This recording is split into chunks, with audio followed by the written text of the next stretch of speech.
Across the Floors of Silent Seas, written by C.S. Johnson, narrated by William Hoyle. Part 1.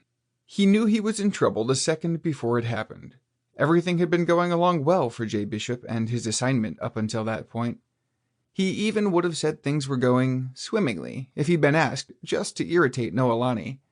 His sister was a proud, powerful swimmer who loved to scuba dive as much as he did, but at 8 months pregnant, she was stuck up on the research ship with the rest of their classmates. He could picture Noelani clearly in his mind. Earlier, she had stuck her tongue out at him as his sub launched and disappeared under the waves. Personally, Jay couldn't blame her for her irritation.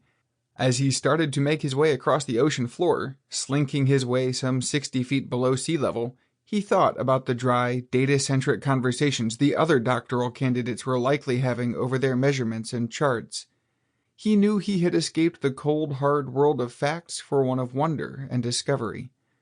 Awed and grateful, Jay lovingly ran his gloved hands over the ocean floor. It was a mix of rock and sand and other sea fixtures, all gradually heading down into the heart of the world.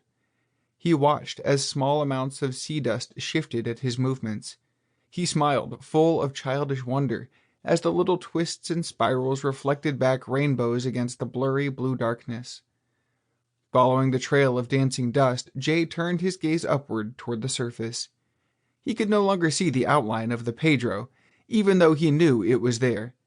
Noelani was a pain and a half to deal with, but Jay knew she could steer ships and subs and all sorts of water vehicles as well as he did. Having grown up along the SoCal oceanfront, he liked to think he was one of the best when it came to playing captain. That's why UC allowed us to take the ship out in the first place. Well, one of the reasons anyway. The University of Washington was also talking about setting up an underwater lab, and there was nothing like competition to convince the University of California at San Diego that they needed one too. And there was nothing like having a batch of grad students and interns around to do the work of mapping out the selected site on the ocean floor. Which was perfect for him, really.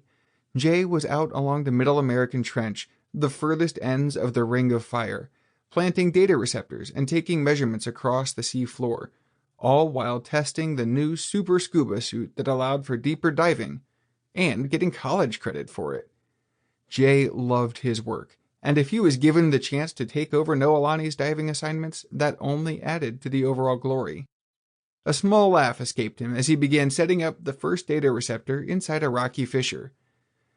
"I can hear you and your smugness from here, Jay," Noelani's dry commentary snapped over the radio. Sample complete. Ready to continue?